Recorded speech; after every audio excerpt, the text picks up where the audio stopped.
Welcome. This is Veridecs, a state-of-the-art forensic linguistic analysis platform.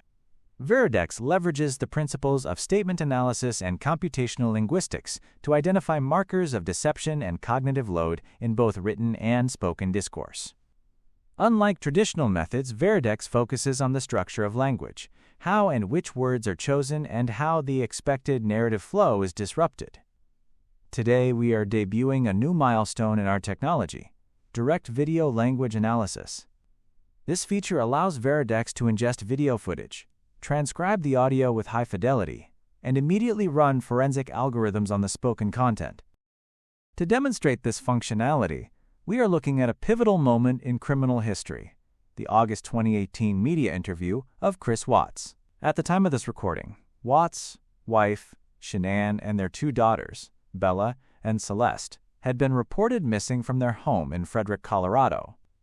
Standing on his front porch, Watts spoke to local news crews, pleading for their safe return. To the casual observer, he appeared to be a distressed husband and father.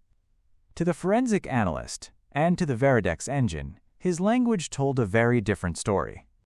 Pay close attention to his use of the unnecessary words. Ask yourself, does the language reflect true emotions when Chris is referring to his children and his wife? Try to detect unusual distancing and minimizing language and unsolicited justification throughout his plea. Before we dive into the Veridecs forensic breakdown, let's view the raw footage used for this analysis. Chris Watts, W-A-T-T-S. Wow. What's going on right now around your house? Right now, you got K-9 units, the sheriff's department. Everybody's like they're doing their best right now to figure out like if they can get a scent, see where they went. If they went on foot, they went in a car, or they went somewhere. And right now, it's just like they've been on point. They're going through the house trying to get a scent, and hopefully they can pick something up to where it's going to lead to something. What happened? Your wife came home. Tell me what's. She came home from the airport 2 a.m. and I left around 5:15. She was still here, and like about 12:10 in that afternoon, her friend Nicole showed up at the door. Like I had texted Shanann a few times that day, called her, say but she never got back to me. But she wasn't getting back to any of her people as well, and that's what really concerned a lot of people. Is like if she's not getting back to her, like if she doesn't get back to me, that's fine. Like she gets busy during the day, but she didn't get back to her people, which was very concerning. And Nicole called me when she was at the door, and that's when I came home. And then walked in the house, and nothing was vanished. Nothing was here. I mean, she wasn't here. The kids weren't here. Nobody was here. What's your wife's name? Shanann, S-H-A-N-A-N-N. What's your kids? Bella and Celeste. How do you spell Celeste? C-E-L-E-S-T-E. How old are your daughters? 4, Bella's 4, Celeste is 3. And so, how many times did you try calling her? I called her 3 times, texted her about 3 times just to say, what's going on. Like because after I called her and texted her once, it's like maybe she was just busy. Like she had just gotten back. Like everybody's probably calling her from her trip. She just got back from Arizona, and I figured she was just busy. But when her friend showed up, that's what was like. It registered like, all right, this isn't right. Do you think she just took off? Do you think? I mean, right now I don't even want to just like throw anything out there. Like, I hope that she's somewhere safe right now and with the kids. But I mean, could she just taken off? I don't know. But if somebody has her and they're not safe, like I want them back now. Like that's what's in my head. Like if they're safe right now, they're gonna come back. But if they're not safe right now, that's the not knowing part. Like if they're not safe, last night I had every light in the house on. I was hoping that I would just ran over by the kids running in the door and just like barrel rushing me, but it didn't happen. And it was just a traumatic night trying to be here. I'm gonna ask some kind of tough questions about your relationship with your kids. My kids are my life. I mean, those smiles light up my life. And there's last night, like during when they usually eat dinner, it was just like I miss them. Like I miss telling them, hey, you got to eat that or you're not going to get your dessert, and just like you're not going to get your snack after. I miss that. Like I miss them, cuddle up on their couches. They have like a Minnie Mouse couch and a Sophia couch that they cuddle up on and watch, Bubble Guppies or something. And it was just like, I was, it was tearing me apart last night, and I needed that. I needed that last night, and for nobody to be here last night and to go into their rooms and know that I wasn't going to turn the rain machines on, and I know that I wasn't going to turn their monitor on, and know I wasn't going to kiss them to bed tonight. It was that's why last night was just horrible. I couldn't do it. I want everybody to just come home. Like wherever they're at, come home. That's what I want.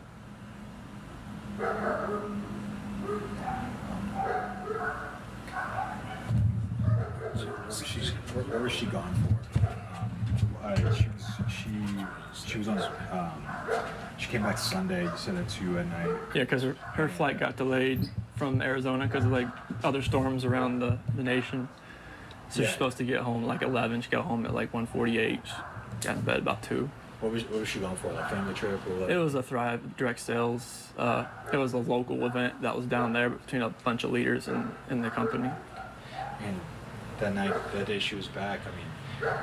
I left work early that morning, like 5:15, 5:30. So like she barely gotten into bed pretty much.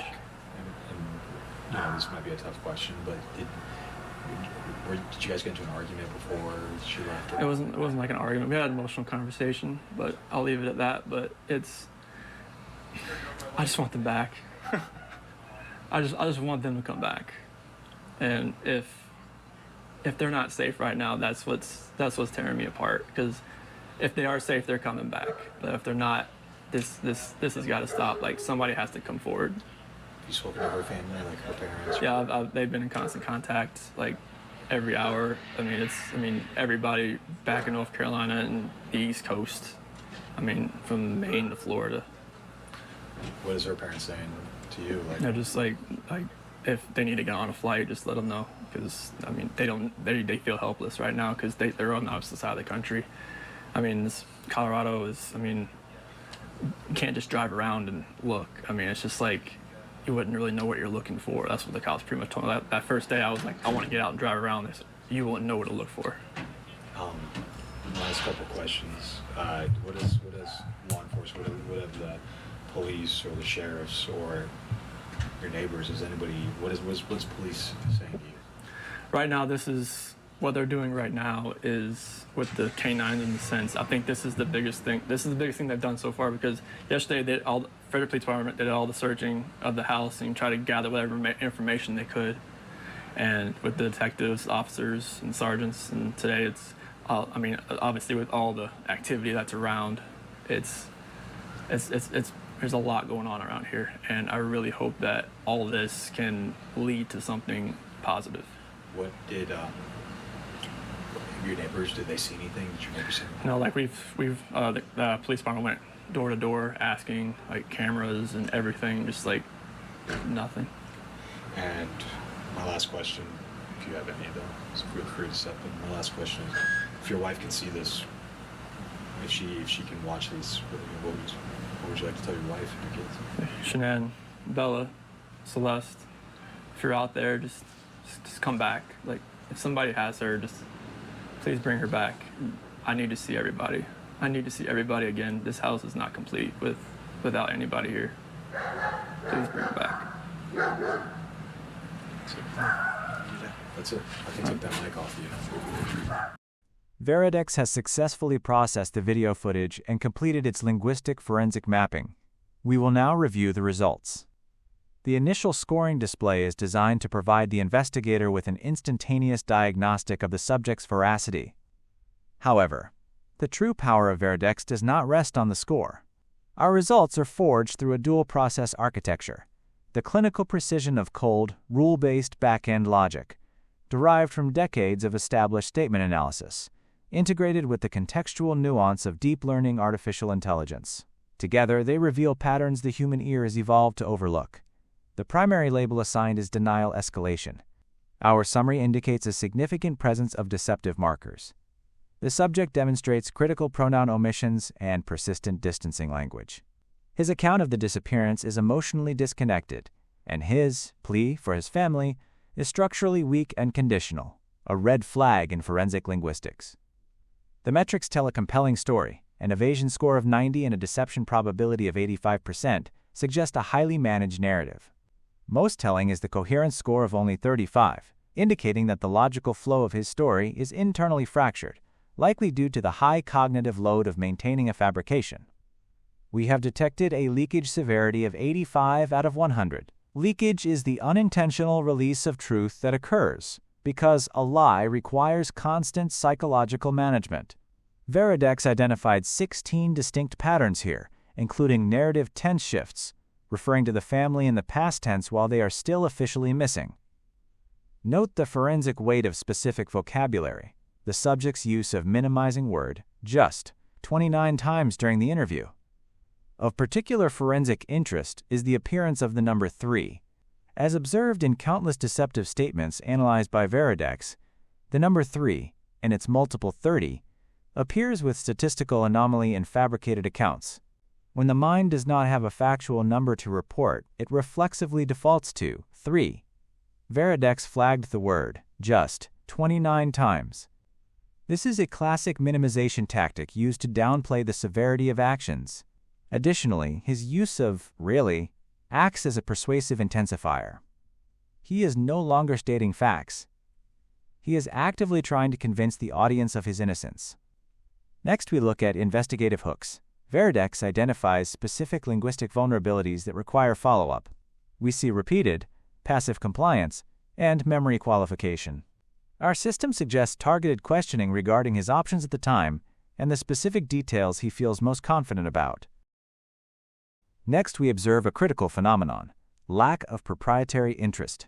Veridecs flagged that the subject repeatedly refers to personal assets, his car, his home, his phone, without using possessive pronouns like my or our. Most notably, the tin bat house was mentioned 5 times with 0 ownership attached to it. Linguistically, he is disowning his environment. In forensic contexts, this suggests the speaker sees the home no longer as a personal sanctuary, but merely as a prop or a crime scene. Veridecs also identified high levels of social distancing and depersonalization.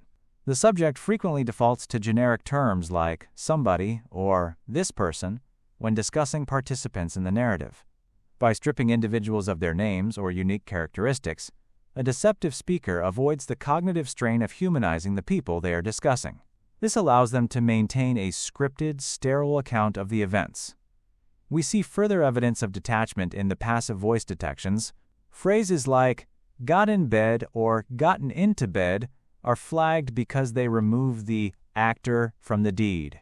By phrasing events as things that simply happened rather than actions he performed, the subject subconsciously attempts to hide his own agency. Our investigative tip for this pattern is clear. When the actor is hidden, the truth is being obscured. Then we look at the structural instability of the statement. Veridecs triggered 16 hesitation markers, including these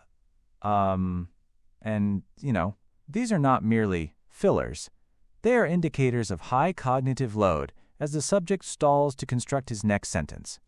Coupled with this is narrative pivoting, where the subject self-corrects mid-sentence, shifting verbs and reframing his thoughts in real time. This is the sound of a mind struggling to reconcile a fabrication with reality. We now move to a fascinating behavioral anomaly, the number 3. Veridecs flagged multiple references to this digit in the subject statement. Forensic research, notably by Mark McClish, suggests that when individuals are tasked with fabricating details, such as times or quantities, the number 3 is chosen with statistically significant frequency.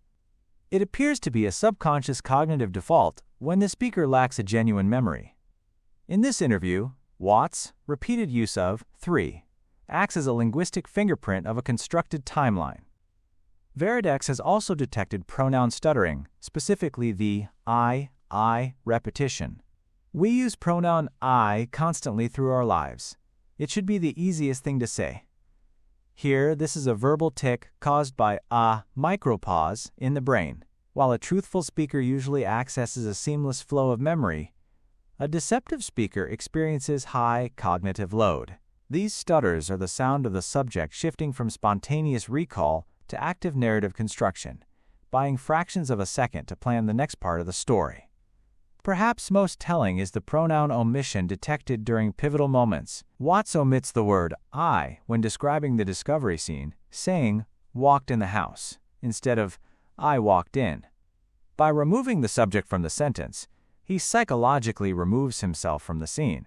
This reduction of ownership is also present in his description of trying to contact his wife, linguistically distancing himself from his role as a concerned husband. Through narrative ownership analysis, we compare personal pronouns against passive language. While Watts maintains a presence in the story, he utilizes strategic exit transitions like left and went. In statement analysis, these are known as temporal bridges. They allow a speaker to compress time and skip over specific movements or interactions that they do not wish to describe in detail. Where there is a bridge, there is often withheld information. Veridecs observed repetitive language patterns and narrative reconstruction. Watts falls into lexical loops, repeating words like person and just as his mind fixates under internal stress.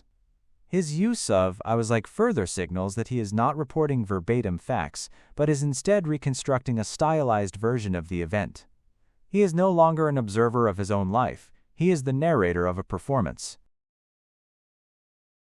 We now examine how the subject attempts to end the story prematurely.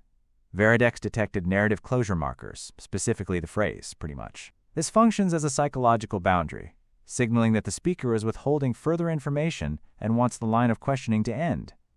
Equally significant is routine substitution. Instead of describing the specific events of that morning, Watts uses the word usually to describe his children's habits. In forensic linguistics, substituting a general routine for a specific memory is a hallmark of event avoidance. Truthful parents describe what happened. Deceptive subjects describe what usually happens to avoid the risk of a verifiable lie. One of the most profound markers of guilty knowledge is the finality assertion. Veridecs flagged the word vanished. While a distraught husband would typically express hope or uncertainty, vanished implies an irreversible absence. This choice of vocabulary reflects emotional closure. The subject linguistically treats his family as gone forever, suggesting he possesses knowledge of a known, permanent outcome that he has not yet confessed. Veridecs also identified unsolicited justification through the word because. The subject offers explanations for his actions and his wife's behavior before he is ever asked why. This anticipatory defense indicates that the speaker is already managing a potential accusation. He feels a subconscious need to justify the timeline, which flags the information surrounding these explanations as highly sensitive and likely deceptive. Veridecs detected memory uncertainty and evasion. Phrases like "I don't know" and "probably" are used here as strategic, non-commitment language. By being intentionally vague about key moments, the subject creates a mental out for himself. While memory failure is natural for minor details, claiming uncertainty during the most critical moments of a disappearance is a verbal strategy used to explain away the absence of vivid details that a truthful person would never forget. While the previous ribbons represent the clinical, rule-based foundation of Veridecs, we now move to the AI deep analysis. This layer utilizes advanced neural networks to detect nuances that are nearly impossible to hard code, specifically, the subtle art of pronoun omission and guilty knowledge. By simulating the trained eye of a master forensic linguist, the Veridecs AI identifies the psychological friction hidden within the subject's syntax. The AI has flagged the top 5 most problematic segments where deceptive markers are most concentrated. First, consider the discovery, and then walked in the house, and nothing. The AI instantly flags the omitted I by dropping the pronoun at the exact moment of discovery. The subject linguistically steps out of the scene. He is no longer the person walking in. He is an observer of a pre-written script. He follows this with the word vanished, theatrical language that feels rehearsed rather than a raw reaction to an empty home. When questioned about conflict, the AI detects a classic weak denial. Watts relabels an argument as an emotional conversation before asserting a direct refusal to share more, stating, "I'll leave it at that." This is not just evasion, it is a strategic shutdown of a sensitive narrative zone. Furthermore, observe his plea, "If somebody has her, just please bring her back." The AI notes a critical pivot from a direct appeal to a conditional, hypothetical scenario. This creates a psychological buffer zone, deflecting the narrative focus away from himself and onto an imaginary third party. Most chilling is the detection of guilty knowledge. The AI flags the phrase, this has got to stop. This is the language of control, not hope. A truly ignorant victim would plead for his family to be found. By demanding that the situation stop, the subject linguistically betrays his awareness of an ongoing, active situation that he has the power to influence. The truth is no longer hidden, it is being managed in real time. Finally, we analyze significant language shifts. Veridecs tracks the subject's linguistic commitment, measuring when he owns his story and when he retreats into vague, universal language. Phrases like, "this house," instead of "my home," act as a persistent distancing filter. Through this AI-driven forensic lens, we see a subject who has already emotionally and linguistically vacated his life, leaving behind only a hollowed-out narrative. The Veridecs analysis is more than a report, it is a psychological X-ray. By combining cold logic with deep AI intuition, we provide investigators with a definitive edge. The results in the Watts case were clear from the first syllable. The subject was not a victim, but the architect of the disappearance. This concludes the Veridecs Forensic Showcase. Veridecs, where every statement has a signature.